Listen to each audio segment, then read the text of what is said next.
Boa noite, boa noite, boa noite. Boa noite a todos, sejam bem-vindos.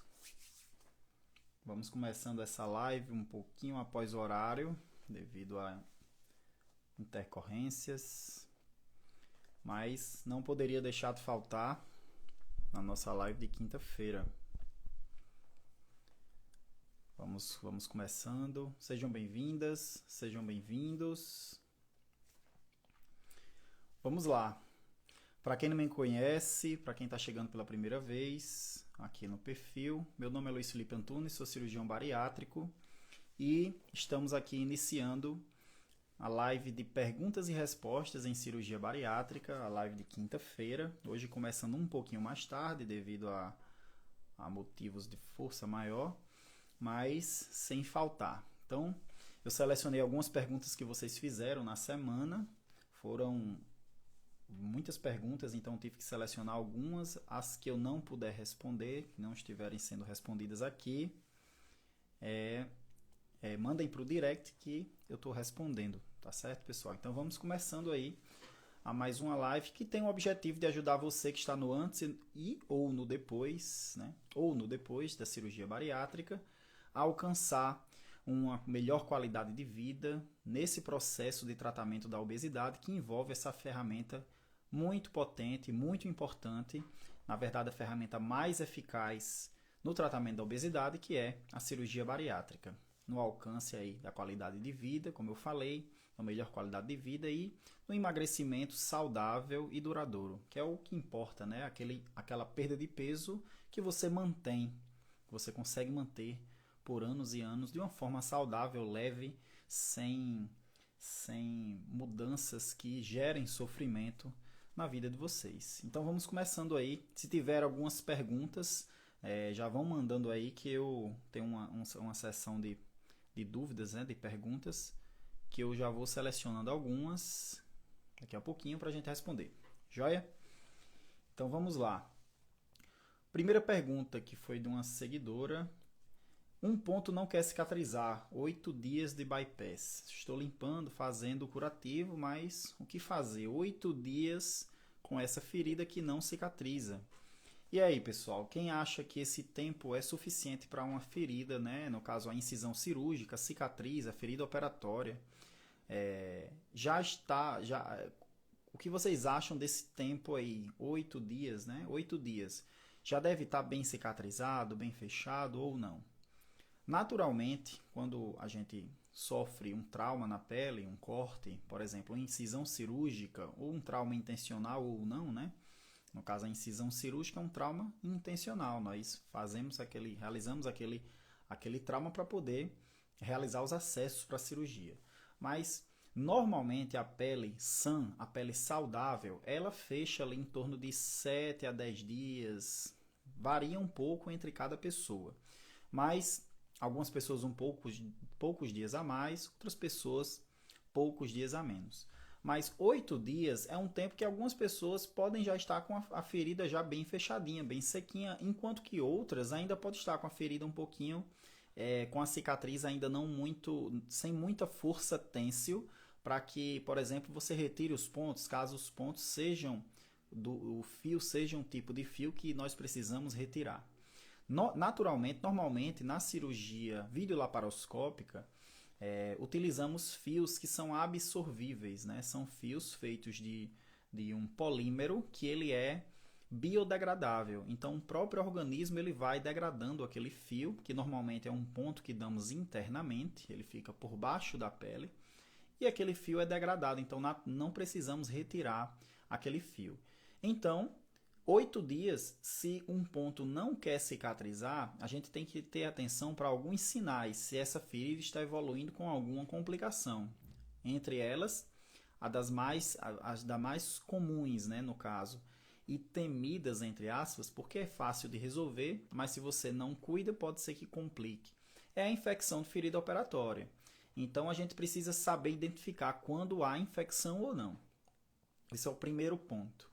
Então, se uma ferida está infectando, ela vai ficar avermelhada, ela vai ficar mais dolorida, ela fica mais quente, ela fica edemaciada, ou seja, ela fica inchada aqui, como a gente fala aqui no Nordeste, né? Fica mais, aumenta o volume ali local.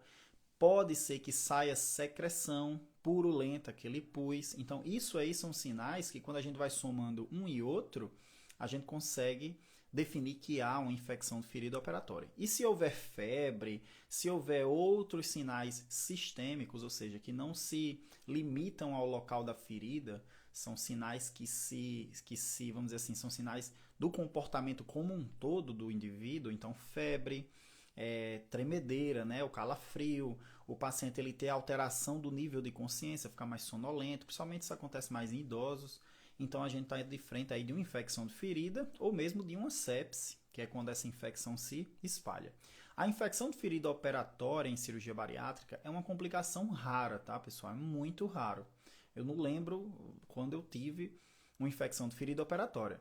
Apesar de que, entre as complicações, é uma das mais comuns. Então, quando pegamos as complicações em cirurgia, aí entra mortalidade, entra pneumonia, trombose, embolia pulmonar, enfim. A infecção de ferida operatória é das mais comuns quando pegamos o conjunto de complicações. Mas, quando pegamos as complicações frente aos pacientes que não complicam, você tem uma pequena parcela de pacientes que complicam. Tá? Normalmente, complicações simples de resolver, como, por exemplo, a infecção de ferida operatória. Então, voltando aí para a pergunta, nós temos que 8 dias de cirurgia ainda é um tempo aceitável para uma ferida estar em plena cicatrização, tá? Na verdade, a cicatriz ela nunca mais volta, aquela região da cicatriz, ela nunca mais volta a ser uma pele normal. Isso em qualquer cicatriz da nossa pele. Vai ser ali uma área de cicatrização, não é mais pele normal. É uma área de fibrose, né?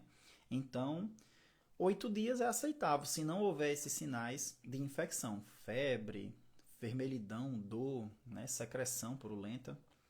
Você não necessariamente é uma complicação, tá joia? Vamos para a segunda pergunta. Depois de quanto tempo o estômago cicatriza? Depois de quanto tempo o estômago cicatriza? Então, meio que ainda no mesmo tema, né, de cicatrização, só que desta vez a cicatrização não é na pele, e sim a cicatrização visceral do estômago, do órgão, né, da víscera oca, como a gente chama, o estômago. A cicatrização do estômago, ela demora aí, se você for analisar a peça mesmo, né, o órgão, em torno de 30 dias. Entretanto, nós podemos com segurança iniciar uma dieta, tá, nesse estômago no outro dia da cirurgia. Então, o paciente, por exemplo, operou hoje, amanhã a gente pode iniciar dieta, ou seja, pode iniciar a introdução, a ingesta de alimento. E que alimento é esse? Inicialmente um alimento líquido claro, inicialmente. Ou seja, é água, chá, água de coco, são líquidos que não tem nem aqueles baguinhos, por exemplo, do suco de laranja. Tá? Então são líquidos claros, começamos com aquele líquido. Por quê? Porque a consistência dele é leve, é uma consistência muito fluida, na verdade é a mais fluida que tem dos líquidos, né? É o líquido claro, que é a água, chá, água de coco, isso vai da preferência também do paciente. Então, com segurança a gente pode, no outro dia da cirurgia, ou seja, não houve ainda praticamente nenhuma cicatrização, o que está segurando ali a região operada são os grampos do grampeamento, ou então os pontos, a sutura, o fio da sutura, nós conseguimos iniciar a dieta líquida no outro dia, se não houver nenhuma condição específica desse paciente. Porém, o processo cicatricial ele já inicia imediatamente assim que há o trauma cirúrgico, né? Assim que a gente corta o estômago, grampeia o estômago ou o intestino, essa cicatrização já começa, esse reparo tecidual que a gente chama, já começa ali. Então, nos primeiros dias, ainda não há uma força suficiente para segurar. O que segura ali o tecido são os grampos. Então, esse processo de cicatrização começa a acontecer por cima desses grampos. Imaginem, fazendo analogia, com a construção civil. Né? Quando o engenheiro, o pedreiro vai levantar um muro, ele faz ali as colunas do muro, por exemplo. E dentro dessas colunas tem aquelas colunas metálicas, né? E eles colocam aquelas colunas metálicas, que é o que dá mais, vamos dizer assim, sustentabilidade para aquela estrutura, e aí ele coloca o concreto molhado. Então, naquele momento, o concreto ele não tem condições de sustentar o muro, porque ele está molhado, ele não está pronto. Mas ele abraça aquela estrutura metálica ali. À medida que aquele concreto vai secando, ou seja, à medida que vai havendo a cicatrização do estômago, tá? Por cima daqueles grampos de metal, que no caso é o titânio, né? Que a gente utiliza na cirurgia, e no caso da construção civil é o aço, creio eu. E aí aquele concreto vai secando, vai se fixando aquele aço ali, que dá inicialmente aquela estrutura, e acaba reforçando no fim a estrutura do muro. No estômago, aqueles grampos metálicos, eles seguram ali os tecidos, né? Porque não há cicatrização para segurar naquele momento. A partir dos que os dias vão passando, à medida que os dias vão passando, aí vai havendo a cicatrização, vai se formando fibras de colágeno ali naquela região, e essas fibras vão se fundindo, ficando cada vez mais espessas, aguentando cada vez mais tensão, abraçando aqueles grampos metálicos até o momento em que as fibras elas passam a ser a estrutura mais firme daquela região da cicatriz e não mais os grampos. Então, com o tempo, os grampos eles ficam lá dentro inertes. Quem vai realmente assumir a força têncil da cicatriz no estômago vai ser as fibras colágenas, né? Que isso aqui é um entrançado de fibras, de proteínas de colágeno que vão fortalecendo ali aquela região da cicatriz. Então, os grampos eles não abrem, basicamente os grampos não abrem, ele não tem como o grampinho fazer isso aqui. O que pode acontecer é o tecido não cicatrizar em torno desse grampo adequadamente. Por que não cicatrizaria? Seria questões pessoais, né, individuais do paciente. Um paciente tabagista, um paciente que tem problema circulatório, é um paciente que está desnutrido. Então, são várias as causas que contribuem aí para uma cicatrização, vamos dizer assim, a cicatrização dificultada, né? Uma cicatrização incompleta, não inadequada. Mas o grampo em si, ele basicamente segura o tecido para ele ficar o tecido pertinho um do outro ali, e aí haver a cicatrização em cima ali. Então, depois de quanto tempo esse estômago está bem cicatrizado? Depois de praticamente 1 mês. Mas o que isso significa na prática, para o paciente principalmente? Não significa muita coisa, porque o que ele precisa seguir são as orientações nutricionais que a gente passa. Então, mesmo que o estômago só esteja plenamente cicatrizado, vamos assim, com a força têncil do momento mais firme, com 30 dias, a gente não deixa para iniciar a dieta com 30 dias. A gente inicia essa dieta antes. No primeiro dia de cirurgia, a gente já começa uma dieta líquida. E aí vai aumentando a consistência, vai de líquida clara, né? Líquidos claros, para líquida completa, que é uma líquida um líquido com algumas unidades mais densas, né? Depois para líquido pastosa, para sólido pastosa, para sólida, que é a dieta branda, que a gente chama de dieta mais livre, né?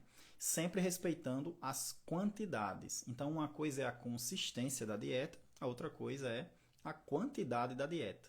Tá? Inicialmente tem que ser muito pouquinho, para não haver até intolerância do volume, né, de líquido que é aceito. À medida que vai se passando os dias, semanas, vai havendo uma melhor adaptação e esse paciente consegue aceitar bem, se mastigar bem, comer devagar, todas aquelas orientações que a gente passa. Tá? Então, basicamente, a cicatrização do estômago, 30 dias, vai estar plena ali. Com 15 dias já está 80% da cicatrização em relação à força têncil da cicatriz, né? Do que aquela cicatriz ela aguenta de resistência, vamos dizer assim. Mas com 15 dias a gente já pode, por exemplo, iniciar uma dieta pastosa, né? Com 20 a 25 dias já pode iniciar uma dieta branda, com esse paciente mastigando bem, processando bem o alimento na boca para que esse alimento ele desça já na sua forma pastosa.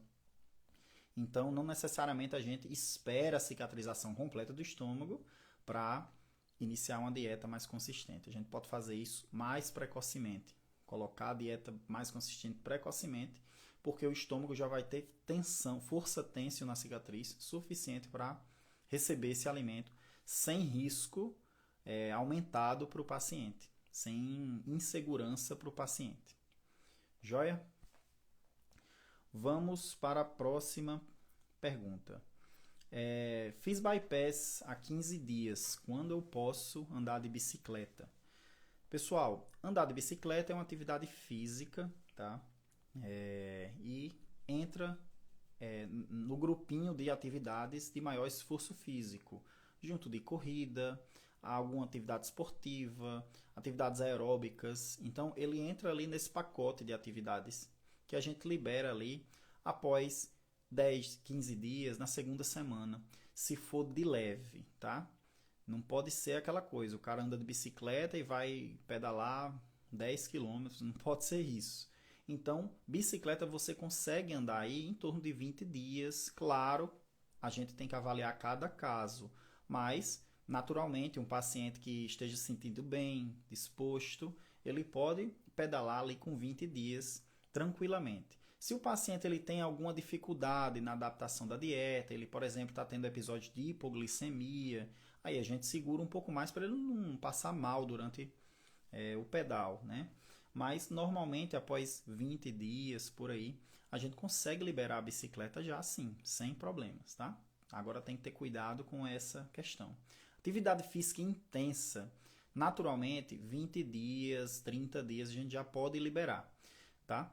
Academia, quanto mais precocemente começar, melhor, mas não pode haver risco também para esse paciente. Então, cada caso é um caso. Naturalmente, tem pacientes que eu libero com 15 dias, por exemplo, para uma atividade de força na academia, que não envolva inicialmente ali o abdômen, por causa das feridas em cicatrização, os membros inferiores, porque vai acabar havendo força, né, de prensa abdominal no abdômen, isso pode também incomodar o paciente, então é muito da aceitação. Naturalmente, atividades de força no membro superior você pode iniciar. E quais exercícios você vai fazer? Aí você tem que falar com um profissional de educação física que ele vai fazer a prescrição, a gente orienta também em relação à cirurgia, quais são as limitações que a gente quer que o paciente tenha determinado tempo após a cirurgia, mas sempre sob a orientação do profissional da educação física. Atividades aeróbicas a gente tende a liberar um pouquinho mais cedo, mas é muito importante a atividade de força resistiva, que é a musculação, para estímulo da musculatura, evita perda de massa magra e, portanto, de proteínas por esse paciente. Então é muito importante. Tá? Beleza, vamos para a próxima pergunta.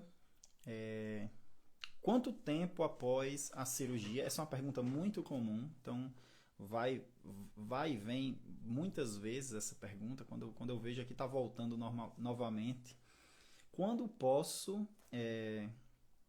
Quantos dias após a cirurgia eu posso tomar cerveja? Quantos dias após a cirurgia eu posso tomar cerveja? Pessoal, é importante a gente levantar 2 pontos em relação ao consumo de bebida alcoólica por quem realizou a cirurgia bariátrica. O primeiro ponto é que álcool é o que a gente chama de caloria livre. Caloria livre, ela não tem, vamos dizer assim, valor nutricional importante, tá? Ela não tem valor nutricional importante. O álcool, ele tem calorias. Quando a gente ingere ele vai ser metabolizado, vai ser transformado em energia e essa energia vai ser estocada em forma de gordura, tá? No organismo. Então ele vai contra qualquer tratamento de obesidade. O consumo de bebida alcoólica vai contra qualquer tratamento de obesidade. Isso é uma coisa que nós enquanto profissionais e os pacientes têm de ter esse conceito tranquilo na cabeça. O álcool ele vai ser metabolizado, transformado em energia e essa energia vai ser estocada em forma de gordura. Tá? Então ele vai contra o tratamento da obesidade. Esse é o primeiro ponto. O segundo ponto é que o bariátrico ele tem alterações no seu sistema digestivo que promovem, né, alterações hormonais, alterações de distribuição, absorção do álcool, que fazem com que esse álcool ele tenha o seu efeito mais rápido no organismo, tá? Com menor dose. Então, se o paciente ele costumava, por exemplo, tomar, sei lá, uma latinha de cerveja e não sentir nada, após a bariátrica, a tendência é que ele já sinta o efeito da bebida alcoólica com essa mesma quantidade. Por quê? A absorção do álcool é mais rápida e ele é mais dificilmente metabolizado. Então, aquele álcool fica rodando muito tempo, fazendo efeito ali. Então, uma menor dose dessa mesma bebida vai causar um efeito, né, nesse paciente mais fácil. E esse efeito, ele gera também uma predisposição, a maior facilitação ao transtorno do uso do álcool, né, o famoso alcoolismo. Então, os pacientes bariátricos precisam ter em mente essas duas coisas. Atrapalha o emagrecimento e facilita o transtorno do uso do álcool. Facilita em quanto? Né? Tem estudo que mostra que o paciente obeso não operado, ele fizeram um levantamento e aproximadamente 6% dos pacientes obesos, eles têm transtorno do uso do álcool, ou seja, tem algum prejuízo com o uso de bebida alcoólica. Tá? Eles deixam de ir no trabalho, eles têm problemas sociais por causa do álcool, então tem algum prejuízo. Nos bariátricos, esse valor sobe de aproximadamente 6% para 8% a 9%. Então, um aumento aí de 2%. Não é muita coisa, mas é maior. Então, a gente tem que ter essa consciência. Então, quando vocês perguntam ao médico, cirurgião, quando eu posso beber cerveja? Não é ético e nem, vamos dizer assim, não é bom da nossa parte a gente dizer você está liberado para a cerveja, porque é como se eu dissesse, você está liberado para o cigarro, né? Ou você está liberado para qualquer outro comportamento vicioso, ou seja, que traz prejuízo. Então, poder beber, vocês podem, nenhum médico vai proibir, mas a questão é se deve consumir esse produto, se deve consumir esse tipo de a bebida alcoólica ou mesmo o tabagismo serve da mesma forma. A comparação é semelhante. Não é questão de poder, porque poder vocês podem, é um líquido, tá? É um líquido e vocês ali com 15 dias já pode ingerir o líquido. 10 dias já pode ingerir líquido, tá? Agora, dever ingerir esse líquido aí são outros 500. Então, a minha prática eu digo, olha, eu não vou proibir ninguém de fazer nada. Eu acho que temos que ter consciência das nossas atitudes e foi o que eu falei na última live. Um dos critérios para o sucesso de qualquer tratamento médico é o paciente ter responsabilidade sobre a própria saúde, porque a primeira pessoa que tem que ter responsabilidade sobre a própria saúde é o paciente. Não é o pai, não é a mãe, tirando os menores de idade, né? Mas assim, não é o pai, não é a mãe, não são os filhos, não é ninguém. O primeiro a ser comprometido é o paciente. Então, esse é o primeiro ponto. E eu não estou dizendo que é fácil. Existe realmente, a pessoa que tem transtorno do uso, ela tem uma série de dependências, né? Dependência química, psicológica, social, do consumo dessas drogas. Mas, não estou dizendo que é fácil, mas o paciente ele tem que ter, ele tem que buscar essa responsabilização da própria saúde. Então, se ele tem transtorno, ele precisa buscar um tratamento para o transtorno do uso do álcool. Ele precisa procurar o psiquiatra, ele precisa procurar a própria equipe, tá? Para que ele não piore esse transtorno, tá bom? E o paciente que não tem transtorno, ou seja, ele não tem o vício, né, do uso do álcool, ele precisa também ter essa responsabilidade e ele já está na frente de quem tem um transtorno.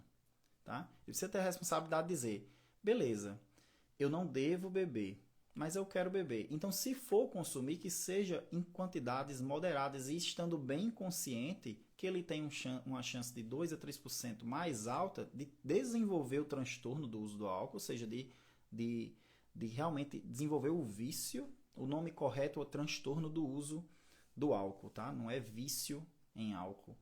Então, mas ele desenvolver esse comportamento vicioso, que é um comportamento que traz prejuízo, tá? Para ele, para a vida dele.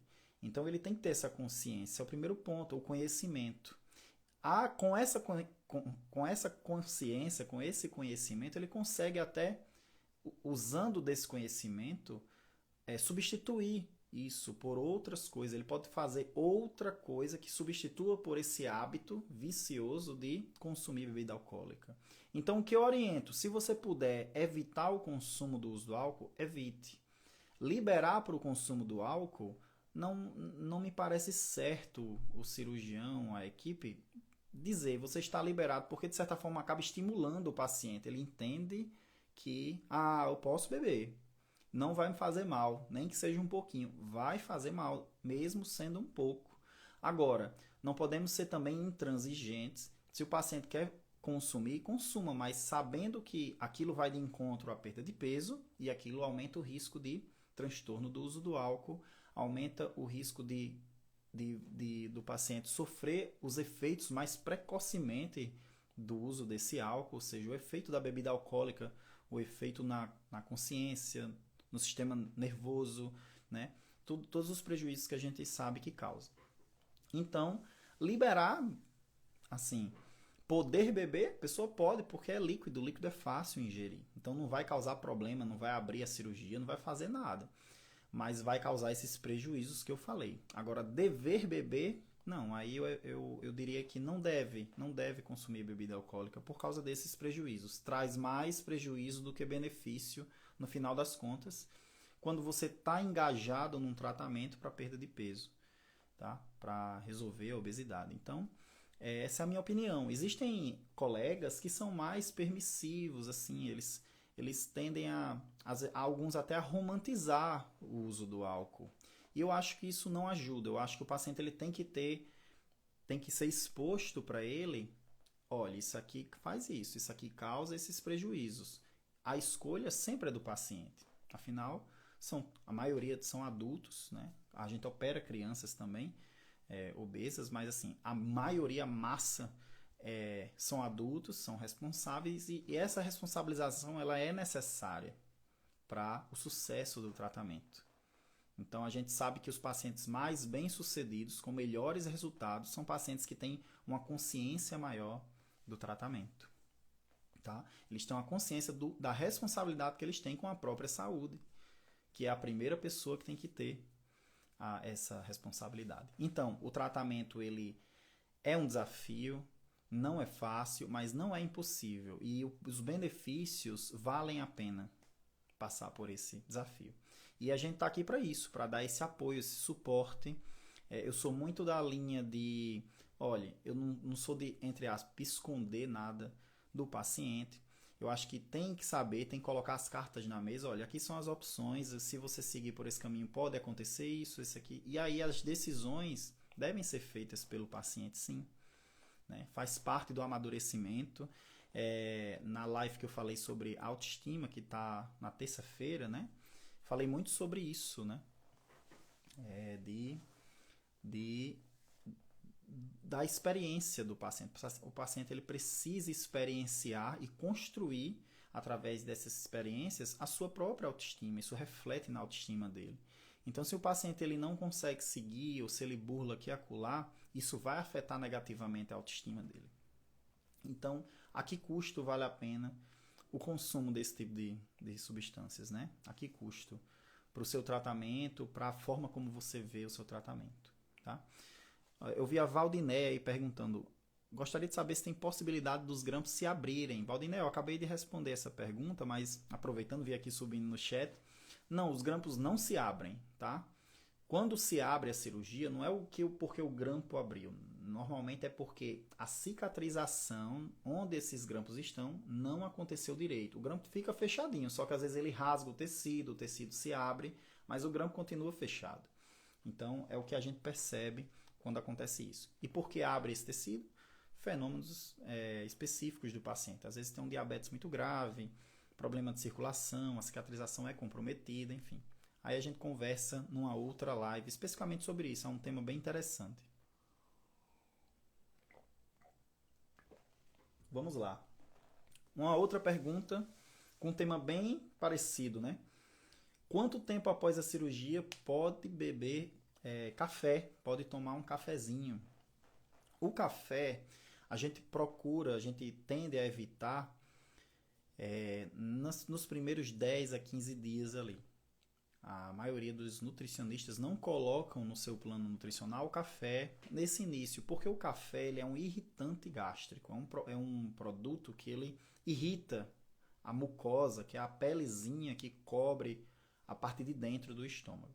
E se essa pelezinha foi cortada, e se essa pelezinha, né, essa mucosa, ela foi cortada por um grampeador, ela foi grampeada e está em cicatrização, então é prudente a gente não expor essa região ao café. Então, assim que já há uma cicatrização relativamente segura, ou seja, após os 15 dias, 20 dias, pode começar o café devagar, seguindo a orientação do seu nutricionista. Isso é o que normalmente a gente vê nos planejamentos nutricionais dos pacientes. Joia? Então, café não é como álcool, né? Claro, tudo em excesso se torna um vício. O que é o vício? Um comportamento, um hábito que traz prejuízo. Existem as virtudes, né? São hábitos, comportamentos que trazem benefícios. É o oposto da virtude, no caso, o vício. Vamos em frente. Vamos lá. Essa pergunta é muito comum também, tá? O convênio pode negar a minha cirurgia mesmo eu em pré-operatório perdendo peso? Ou seja, a dúvida dessa seguidora é se, por exemplo, ela diz que tem um IMC 36 e a gente sabe, é diabética ela e tem esteatose hepática, gordura no fígado. E a gente sabe que a indicação da cirurgia uma das indicações é quando o paciente tem um IMC acima de 35 com alguma comorbidade, por exemplo, diabetes e a esteatose hepática, por exemplo. Aí nós orientamos que o paciente perca peso antes da cirurgia. Ou mesmo esse paciente já está com o endocrinologista, fazendo um tratamento, com o nutricionista, tentando perder peso, obviamente. E aí me vem a dúvida dos pacientes. Eu vou perder peso, então meu IMC que estava 36, que é a indicação de cirurgia, né, acima de 35, ele vai ficar menor. E aí eu vou perder a indicação, então não vou poder operar. O convênio ele pode negar? Não, ele não pode negar, porque você já atingiu um grau de obesidade tal que já tem a chancela, vamos dizer assim, já tem a indicação formal da cirurgia bariátrica, que alcançou o IMC 36, tenta emagrecer, fica sempre voltando para esse IMC acima de 35, com alguma comorbidade. Então não vai desindicar a cirurgia, não. Claro que existem alguns convênios, né, que de uma forma que não tem respaldo médico, acabam negando a cirurgia, mas isso aí é totalmente passível de recurso e dá para operar sim, tá? Tem indicação. O benefício médico existe, o benefício pela cirurgia existe. Inclusive, não somente com esses IMCs tão altos, 35 para cima. Pacientes com IMCs de 30 já há benefício da cirurgia. Então a gente defende que a cirurgia seja uma ferramenta que seja oferecida a todos os pacientes obesos, não somente os grau 2 e 3. Os pacientes de obesidade grau 1, que é o que tem IMC acima de 30, deveriam receber ter a possibilidade de escolher a cirurgia bariátrica como uma ferramenta. Porque existem estudos que mostram benefício nessa população de forma segura, quando comparado ao tratamento não cirúrgico. Dieta, atividade física e medicações. A cirurgia ela dispara na eficácia, tá? Então, não perde a indicação, respondendo a pergunta, tá? Caso você perca peso. Eu vi que alguém perguntou aqui, deixa eu subir aqui um pouquinho. Deixa eu olhar aqui. Peraí. Aqui, foi essa Marilúcia. Emagrece Marilúcia. Por que é indicado perder peso antes da cirurgia? A perda de peso, tem um vídeo meu que eu fiz aqui no meu feed, você pode ver depois, está bem mais completo. Mas, em resumo, a perda de peso antes da cirurgia, ela reduz os riscos da cirurgia, porque aquele paciente vai estar com menos gordura perto das vísceras dos órgãos. Isso reduz índice de complicação, isso facilita a manipulação das pinças durante a cirurgia, isso, portanto, reduz o tempo de cirurgia, reduz o tempo de anestesia, isso faz com que se reduzam os riscos inerentes ao tempo cirúrgico. Quanto menor o tempo cirúrgico, menor o índice de complicações, por exemplo, pneumonia, o cirurgião opera de uma maneira mais eficaz, então tem menos riscos de sangramento, menos risco de lesão, de machucar o fígado durante o procedimento. Então, perder peso antes de cirurgia é muito bom. É uma coisa que a gente orienta sempre, a perda de peso antes da cirurgia. Ah, e entra naquela pergunta lá anterior. Eu vou perder peso e vou perder a indicação de cirurgia. Eu vou perder peso e o médico do convênio vai dizer, pronto, você perdeu peso, não precisa operar. Não, não é assim, porque você já vem numa tentativa de perdas de peso, efeito sanfona, que não vai desindicar a cirurgia. Você precisa de uma ferramenta mais eficaz. Você, além das ferramentas habituais, como dieta, atividade física, você precisa do auxílio da cirurgia para ter todos aqueles benefícios hormonais que não tem nenhuma medicação hoje que mimetiza os efeitos hormonais que a cirurgia causa, tá? Então, você não vai perder a indicação de cirurgia, nem muito menos você deve deixar de perder peso, de tentar perder peso para operar. Então, é muito comum aquela história, né? Eu vou operar. Aí o paciente, pois como eu vou operar, então eu vou me despedir aqui, vou comer tudo que eu quero, e aí começa a ganhar peso antes da cirurgia, já preparando para operar. Então está fazendo tudo ao contrário nesse caso. Está piorando o seu preparo pré-operatório, está aumentando o risco de complicações. Então a gente orienta percam peso mesmo antes da cirurgia. Existem algumas equipes nutricionistas que fazem aquela dieta extremamente de baixa caloria antes da cirurgia, uma dieta líquida 3, 5 dias antes, para tentar intensificar essa perda de peso também. Tá? Mas a dieta ela não é obrigatória, tá? Ela inclusive causa muitos reveses, né? É muito incômoda antes da cirurgia, mas é uma ferramenta que a gente pode utilizar antes para promover uma perda de peso mais intensa antes da cirurgia ali. Joia? Vamos para mais uma pergunta. Deixa eu ver aqui alguma pergunta de alguém que fez agora, fez hoje. Deixa eu ver aqui logo as primeiras. Deixa eu ver. Então, as perguntas muito abertas, né? Aqui, esse Matheus Chile. Doutor, fiz sleeve ontem. Alguma dica? Primeiro, assim, não são dicas, né? São orientações que nós damos para os pacientes. Em resumo, assim, como uma pergunta muito aberta, alguma dica?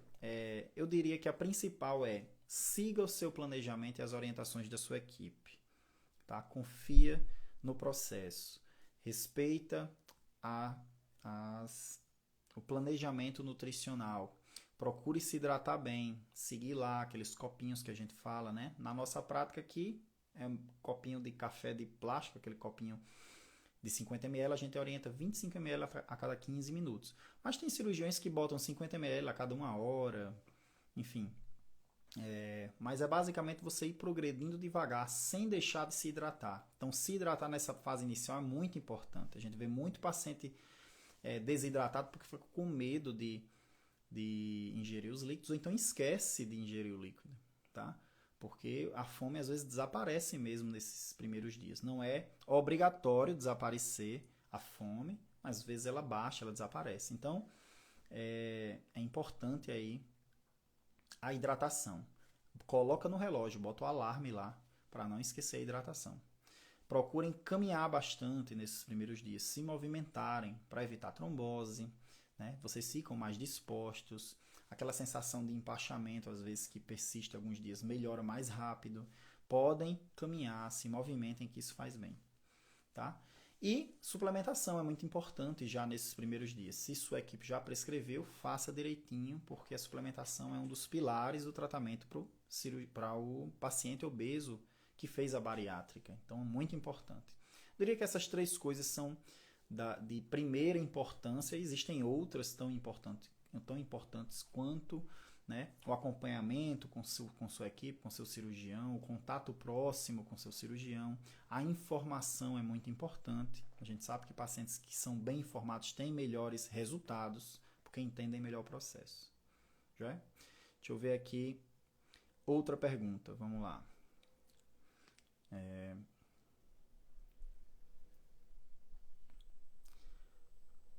Deixa eu ver. Pode engordar depois de anos da cirurgia e voltar a ser obeso como antes? Essa foi uma pergunta que fizeram na caixinha de perguntas dos stories. Então, pode o paciente operar a cirurgia, realizar a cirurgia bariátrica, perder algum peso e reganhar tudo de novo? Pode sim. Infelizmente, eu queria que fosse diferente, mas infelizmente nenhum tratamento de obesidade ele é infalível. Nenhum. Pode ser só dieta, só atividade física, dieta com atividade física, orientação psicológica, tudo isso junto, associado à medicação, com cirurgia, todos eles existem casos de pacientes que reganham tudo o que perderam. Não é o comum. No que diz respeito à cirurgia bariátrica, é mais comum, 80% dos pacientes, após 5 anos, vão manter a perda de peso. Então, a maioria mantém com a cirurgia. Já sem a cirurgia, a maioria reganha tudo que perdeu. Então, sem a cirurgia, tá? Existe estudo que mostra que o paciente reganha tudo que perdeu após 5 anos daquele tratamento inicial. Tá? Com a cirurgia, isso aí melhora muito, né? Apenas 20% reganha. Enquanto que sem cirurgia, 99% vai reganhar. Existe estudo mostrando isso. Com a cirurgia, em torno de 20% reganha. Isso é um estudo que analisou o bypass, tá? E o sleeve é algo parecido, tá? Um pouquinho mais de reganho para o sleeve, mas é um reganho ainda muito baixo, em torno de 20%, 30%, comparado com as outras opções de tratamento que temos, que são as opções não cirúrgicas. Então, isso é uma das coisas que eu falo na primeira consulta, esse reganho existe sim, não existe tratamento infalível. Infelizmente, eu queria que houvesse um tratamento que fosse infalível. Todo mundo que realiza ele, todo mundo perde peso e consegue manter a perda de peso. Eu queria que existisse, mas infelizmente não existe. E o que é que a gente pode fazer para vocês não entrarem nessa estatística do reganho? É seguir as nossas orientações, se informar. A educação é muito importante. A educação realmente muda o jogo. Essas lives aqui que a gente faz, essas perguntas que vocês mandam, entender como funciona a cirurgia, como potencializar, otimizar a cirurgia, isso realmente muda o jogo. E a saúde mental também, trabalhar a questão do controle emocional, psicoterapia com psicólogo, ou então depressão, ansiedade com psiquiatra também, isso muda o jogo também. Eu diria que é um dos pilares do tratamento da obesidade, é o cuidado com a saúde mental. Porque muitas vezes o paciente ele perde a disciplina, ele perde a motivação, ele acha que as coisas estão dando errado, porque eles não têm o conhecimento, tá? Eles não entendem o que está acontecendo e eles estão com alguma descompensação na saúde mental. Às vezes passam por alguma dificuldade e não sabem lidar muito bem com isso, tá? Com essas dificuldades. Então, saber lidar melhor com isso melhora os resultados, tira vocês da estatística do reganho, tá joia? Então é importante isso aí para diminuir o reganho. Informação, grupos aqui na internet, cursos, isso é muito importante, que ajuda a diminuir o reganho de peso e as complicações ou as comorbidades que passam a ficar descompensadas com o tempo. Então aumenta aí a chance, diminui o risco de reganho, diminui o risco de insucesso nos resultados. Então, é importante isso aí. Existe o reganho? Existe. Em cirurgia bariátrica e, estatisticamente, 80% dos pacientes operados, 5 anos depois, mantêm aquele peso perdido. É normal o reganho fisiológico. O que é isso? Todo mundo vai reganhar um peso, pessoal. Tá? Todo mundo reganha alguns quilinhos, isso é normal. Não significa que a cirurgia falhou. Então, entender isso evita frustração, evita achar que a cirurgia não está funcionando, quando ela está funcionando bem. Naturalmente, após 1 ano e meio, 2, alguns quilinhos, é normal ganhar alguns quilinhos, 2, 3, depende também do grau de obesidade desse paciente. Quanto maior a obesidade desse paciente, maior esse reganho. Mas não é um reganho que a gente diz, a cirurgia falhou, o tratamento não está funcionando, não. É esperado. Então eu já preparo os pacientes também. Nas primeiras consultas, que a gente sempre conversa muito, porque eu prezo muito por essa informação, né? Eu prezo muito por isso. Isso muda o jogo, como eu falei. Conhecimento para o paciente muda o jogo. Ele entende como funciona, ele sabe onde está pisando, então ele, opa, aqui é tranquilo, eu sei que eu vou reganhar alguns quilozinhos, 2 quilos, 3. Eu posso reganhar até 5% do excesso de peso e isso ser um movimento normal do meu organismo. Então, a gente orienta o paciente isso aí. Mas quando esse reganho ele é demais, ele vira patológico, aí é onde a gente precisa entrar de maneira precoce e de maneira contundente para que se evite, se otimize, né? Evite esse reganho e otimize essa perda de peso desse paciente. Então, tem vídeos meus aí no feed, vocês podem olhar sobre reganho de peso, isso é importante, mas o reganho pode acontecer. E ele pode ser normal ou pode ser algo realmente patológico, que significa uma doença, tá? Joia, vamos para mais uma pergunta aqui ao vivo. Deixa eu selecionar. Pronto, deixa eu ver, peraí, deixa eu descer mais. Quero perguntas de agora.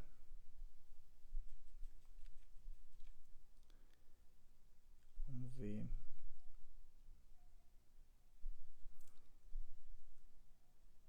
Vamos lá. Deixa eu olhar aqui uma legal para tirar mais dúvidas, né, de vocês.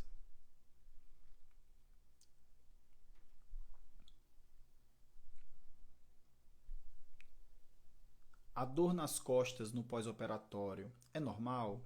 Dor nas costas no pós-operatório imediato, ou seja, você ainda está no hospital, você ainda está lá. Acontece, pessoal, porque durante a cirurgia vocês ficam anestesiados, entregues, né? É como se tivesse aquele sono pesado, que mesmo que vocês ficam sem se mexer por muito tempo, então a musculatura, a posição das articulações, às vezes vocês acordam como se tivesse tido aquele sono quebrado, né? Que a gente brinca. O sono quebrado, aquele sono dolorido. Pode acontecer de causar dor nas costas nessas primeiras horas, primeiros dias. Após a cirurgia tende a melhorar com o tempo, tá? Porque foi pela posição da anestesia. Se essa dor ela aparece depois, dias, semanas, meses, isso pode significar uma musculatura precisando trabalhar, precisando ser reforçada, precisando ser estimulada. Então, isso pode significar uma falta de atividade física, de estímulo muscular adequado. Esse é o primeiro ponto. O músculo ele precisa de proteínas para poder ser construído, ser mantido, o metabolismo dele funcionar. Então, isso pode significar também um aporte nutricional mais baixo de proteínas. Então, pode significar aí que você precisa otimizar o seu aporte de proteínas, tá? E isso também é importante. O paciente conhecendo isso, entendendo isso, poxa, minha musculatura das costas está dolorida, eu estou precisando otimizar minhas proteínas. Ele mesmo conclui, ele mesmo resolve, entendeu? E aí ele vai na equipe dele, vai no nutricionista, otimiza essas proteínas, ele já chega pro nutricionista com a solução. Ele já, olha, doutor, eu tô com essas dores nas costas. Será que isso não são as proteínas que estão baixas? Aí a gente dosa, faz uma análise global, uma avaliação global desse paciente, vê como é que tá e otimiza aí a atividade física, estimula a musculatura com musculação. Esse paciente passa a não ter mais dores nas costas. Pode ser isso aí. Dor nas costas pode ser também problemas ortopédicos, né? Não necessariamente musculares devido a uma diminuição das proteínas ou da falta de... Pode ser alguma coisa realmente ortopédica, do esqueleto, né? Às vezes é uma osteoartrose, alguma coisa ali que pode estar incomodando. A posição, a postura desse paciente durante o seu serviço, seu trabalho, durante o sono. Então são muitas coisas que a gente pode investigar aí em relação à dor nas costas, tá? Morango Donato. Morango Donato, né? Uma mulher. Doutor, pode tomar anti-inflamatório injetável? Pode sim. Inclusive, nós fazemos esses anti-inflamatórios durante o internamento para a cirurgia bariátrica. Porém, é importante a gente ter em mente que anti-inflamatórios, principalmente os mais antigos, eles enfraquecem a proteção natural do estômago. Então, a gente evita excessos no pós-operatório, tá? Ou em alguns pacientes a gente evita a utilização. Então não é uma contraindicação absoluta, tá? Não é uma contraindicação para todos os pacientes. Não, pode fazer anti-inflamatório, mas nos pacientes que têm mais risco, a gente evita, porque ele tira a proteção do estômago. E no estômago que foi cortado, grampeado, suturado, essa proteção ela ainda é mais importante. Então a gente evita o uso assim indiscriminado de anti-inflamatórios nesses pacientes. Joia? Vamos lá para mais uma pergunta.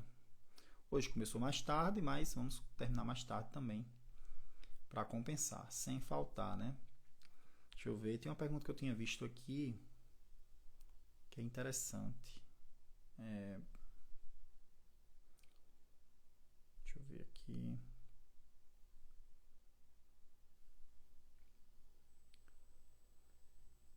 Aqui, a cirurgia bariátrica pode ser refeita se der algum problema. A cirurgia bariátrica pode ser refeita se der algum problema ou é uma cirurgia irreversível? Existem algumas técnicas que não dá para desfazer. Por exemplo, o sleeve, em que a gente transforma o estômago num tubinho, né? A gente tubulariza o estômago, a gente tira a porção maior do estômago, 80% do estômago a gente retira e não tem como refazer. A gente retira e não tem como voltar mais. Aquele pedaço ali já não tem mais conexão nenhuma vascular, aquele pedaço ali a gente tira e não volta. Então o sleeve é irreversível. Enquanto o bypass é uma técnica que é reversível, tá? A gente não retira nada, a gente só desvia o trânsito intestinal. Então, existem outras técnicas também, umas mais antigas, umas menos, que não são tão feitas atualmente, que a gente também, que é irreversível também. Mas naturalmente entre o sleeve e o bypass é irreversível, o bypass dá para reverter. Agora a grande pergunta é, por que reverter? Né? Por que a gente reverteria a cirurgia? Não tem sentido, o paciente não está preparado para operar se ele está pensando numa técnica que dá para voltar atrás. Esse é o primeiro ponto. Talvez seja preciso preparar melhor esse paciente, tá? Talvez seja preciso conversar melhor, explicar como é que funciona a cirurgia, o que a doença não operada vai causar e o que a cirurgia vai causar, porque essa balança sempre ela é uma balança que não é igual. Tá? A obesidade ela traz muito prejuízo se a gente não intervém. E a cirurgia tem seus riscos, mas normalmente esses riscos são muito menores do que o risco de se permanecer doente, obeso, hipertenso, diabético, não controlado, enfim. Então essa é a primeira pergunta. Não é escolher a cirurgia por ser aquela que dá para voltar atrás. É por que você quer operar? Né? Será que você está preparado para operar se você está querendo escolher uma técnica que dá para voltar atrás? Então talvez seja melhor preparar o paciente. Mas sendo bem tecnicamente, o sleeve não dá para reverter, o bypass pela sua técnica dá para reverter, mas às vezes alguns pacientes não dá para reoperar, né? Por outras condições, mas puramente a técnica dá sim para reverter a técnica, desfazer o bypass, tá? Vamos lá, vamos à última perguntinha, vou selecionar aqui, deixa eu ver aqui se tem alguma pergunta que fizeram. Como saber se a anastomose aumentou? A anastomose é o nome técnico que a gente dá para as conexões que a gente faz, né? Por exemplo, entre duas porções do intestino ou entre o estômago e o intestino. Então, no bypass, a gente faz uma anastomose, que é uma conexão do estômago com o intestino. Naturalmente, essa anastomose ela não aumenta de tamanho, tá? Pelo contrário, ela pode diminuir, que é o que a gente chama de estenose. Se essa anastomose diminui muito, fica difícil de passar o alimento ali, é uma estenose que pode causar sintomas, entalos, vômitos, e aí é preciso dilatar. É uma complicação que não é comum, também é rara, mas pode acontecer. Naturalmente, as anastomoses elas tendem a diminuir de tamanho, elas não tendem a aumentar. E anastomoses amplas, normalmente elas não dão problemas, tá? Antigamente nós fazíamos anastomoses calibradas, que a gente chamava, que eram anastomoses mais apertadinhas. Agora um papo bem técnico, né, da cirurgia, mas que é interessante, né? Vocês têm curiosidade também sobre isso. Mas antigamente os bypass eram calibrados, né? Hoje a tendência é não serem mais calibrados, ou seja, não serem pequenos, eles terem uma anastomose, uma conexão ampla, que permita que o alimento passe, porque a gente sabe que o efeito da cirurgia não é porque a gente dificultava a passagem do alimento. Não, o efeito da cirurgia é a presença desse alimento em regiões específicas do intestino mais na frente. Tá? Então, a gente nem procura saber se a anastomose aumentou, na verdade, tá? Não faz endoscopia. A gente só faz se o paciente está com alguma dificuldade, entalo, alguma coisa, para saber se a anastomose, na verdade, está diminuindo, né? Se o calibre está diminuindo. Beleza? E vamos agora, de fato, para a última pergunta. Essa foi muito técnica. Aqui, uma seguidora perguntou: como saber se a perda de peso está indo bem? Como saber se a perda de peso está indo bem se você não usa metas? Em cirurgiões que não usam meta de perda de peso. Entenda, eu posso responder pela minha prática. Não é que a gente não use meta de perda de peso. Eu não uso meta nos primeiros 6 meses da cirurgia. Após os 6 primeiros meses, o peso ele já é um dado de maior relevância. Tá? Por quê? A gente vê que a perda de peso ela é muito variável entre os pacientes nos primeiros 6 meses. Por exemplo, alguns perdem muito rápido e depois ficam uma perda mais devagar. Enquanto que outros perdem devagarzinho e depois que vai estabilizar bem mais adiante. De maneira que pode acontecer perda de peso até 2 anos da cirurgia. Tem paciente perdendo peso. Enquanto que tem outros que com 3 meses já perdeu muito rápido e depois ficam estáveis. E aí vem as perguntinhas de todos os dias aqui, né? Que são perguntas que uma das principais um dos principais motivos que eu tenho para estar aqui todos os dias e respondendo essas perguntas de novo e de novo e de novo. Porque geram muita ansiedade e angústia nos pacientes. Doutor, meu peso parou com 3 meses, parou de cair. Desculpe. É preciso avaliar como foi essa perda de peso nos primeiros 3 meses. Se foi muito intensa, se foi devagar, se há espaço para mais perda. Então é preciso avaliar isso.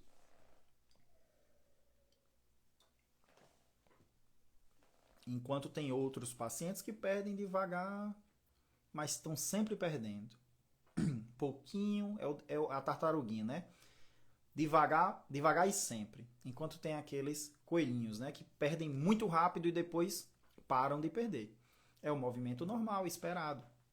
Então, como é que eu posso falar de perda de meta de perda de peso nesse início se tem essa variabilidade tão grande de perdas, de comportamentos de perdas?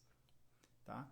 Então, eu não posso dizer que o paciente está indo bem se perdeu 10% do peso na primeira semana. Não posso dizer, porque tem uns que vão perder e outros que não, e os dois estão indo bem. Mas após 6 meses, essa perda tende a ser mais homogênea entre os pacientes. Então, se tem um paciente que perdeu pouco após 6 meses, 1 ano, aí a gente já, alguma coisa está acontecendo para influenciar isso. Será que está fazendo as orientações? Ok? Está seguindo o que a gente falou? Será que está tendo alguma dificuldade, alguma complicação, entalando, mal aceitação da dieta? Está tendo dumping demais? Como é que está a qualidade dessa dieta? Então a gente vai abrir, destrinchar, procurar, investigar o que é que está acontecendo ali. E o conhecimento do paciente ajuda muito, porque ele é a única pessoa que convive com ele mesmo todos os dias, todos os segundos. Ele é a pessoa que deve se conhecer melhor. Então, quando a gente orienta, educa esse paciente, ele busca informação aqui com a gente, ele já pode trazer muitas coisas ali. Ele já pode saber, opa, doutor, olha, quando eu comi determinado alimento, passei mal. Isso dificultou eu fazer a minha alimentação de proteínas no dia. Então, eu já não comi direito e tal, e eu percebi que eu estou perdendo muito peso, e eu não queria estar perdendo muito, ou o contrário, estou perdendo pouco, e eu acho que é porque essa dieta aqui não está adequada. Eu acho que o problema é aqui. E aí a gente, em conjunto, consegue chegar muito mais rápido na solução. O paciente alcança um resultado melhor mais rápido. Por quê? Porque tem um conhecimento também em conjunto. Então, o que a gente sempre quer, que vocês participem disso também conosco. Mas, voltando para a pergunta, se o cirurgião não trabalha com meta, não é que ele não trabalha, é que nos primeiros 6 meses, aquela meta não ajuda. Ela só causa uma coisa: ansiedade e angústia no paciente. Porque todo paciente vai tender, toda pessoa vai tender a se comparar com outra. Ah, fulana com tantos meses já tinha perdido tantos quilos, eu não perdi, meu Deus, não está funcionando. Aí começa, né, a cabeça a trabalhar contra. Começa a trabalhar contra, né? Então, tem até uma frase, não me lembro da frase específica de Henry Ford, mas ele fala, quer você acredite ou não, você é capaz. Você é capaz de realizar o que você acredita. No que você acredita. Mas você pode acreditar ou não. Entendeu? Então, se você acredita que é incapaz de fazer, você será incapaz de fazer aquela coisa. Então, se você acredita que, poxa, eu não estou tendo o resultado que fulana teve, eu sou incapaz, está dando errado minha cirurgia, vai dar errado. Você vai acabar influenciando o seu resultado. Isso é muito importante, que você não se deixe levar por comparações. E quando vocês usam a meta de perda de peso nos primeiros 6 meses de comparação com outras pessoas, sendo que nesse período cada pessoa tem uma perda individual, vocês acabam se frustrando, perdendo o ânimo, perdendo a disciplina, aí falta academia, aí quando viu não está fazendo suplementação, e aí vai aquele efeito cascata, né? Porque você acha que você é incapaz, que está dando errado, mas que não estava dando errado. Você que tem a sua curva individual. Então, nos primeiros 6 meses eu não costumo usar a meta de perda de peso. Depois disso a gente já usa, eu já costumo utilizar. Existem cirurgiões que não trabalham assim, tá tudo bem, a forma deles trabalharem, deles abordarem os pacientes, tá?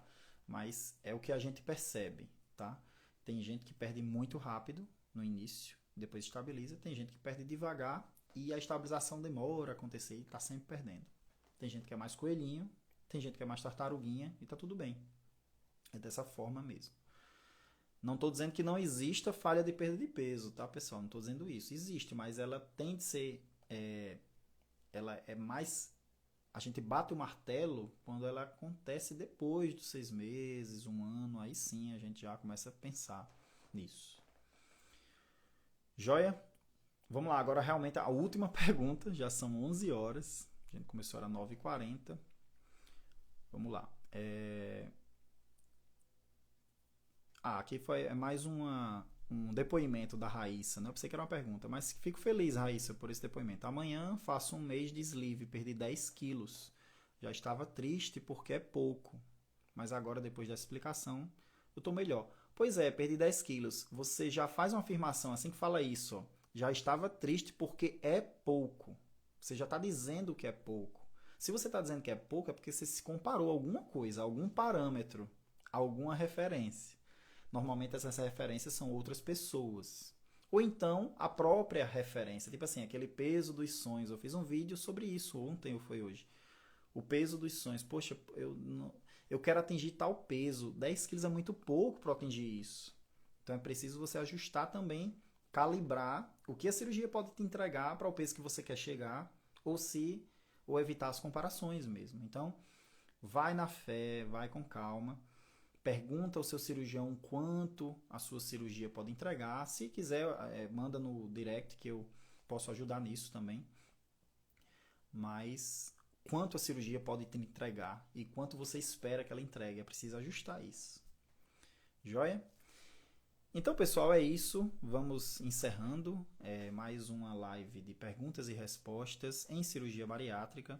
Eu espero que tenha sido muito proveitoso para vocês, espero que tenha ajudado vocês que estão aí no antes ou no depois da cirurgia bariátrica. Espero que tenha ajudado vocês a aproximar vocês dos bons resultados, da melhor qualidade de vida em cirurgia bariátrica após o uso dessa ferramenta, com um emagrecimento, aproximado vocês de um emagrecimento de sucesso, né? Ou seja, saudável e duradouro.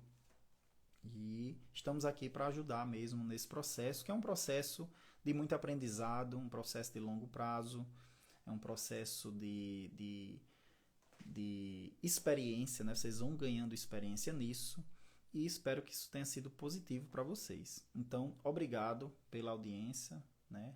Hoje, um pouquinho mais tarde, obrigado pela presença e nos vemos na terça-feira por volta das 8h30 da noite. Talvez eu mude até o horário dessas lives para 21 horas. Vou deixar uma enquete aí para vocês em breve, para saber um horário melhor que vocês prefiram, né? A maioria preferindo, a gente pode mudar. E as perguntas que eu não respondi agora, pessoal, podem mandar no direct que eu respondo lá, tá? Mais cedo ou mais tarde eu vou respondendo, tá bom? E nos vemos então na próxima terça-feira, 8h30 da noite, na live de um assunto específico, um tema específico em cirurgia bariátrica, e nas quintas-feiras, 8h30 da noite, ou 9 horas, vamos ver o horário aí que vai ser, perguntas e respostas em cirurgia bariátrica, todas as semanas, sem faltar. Muito obrigado pela presença até essa hora. Fiquem com Deus, boa noite e até a próxima semana.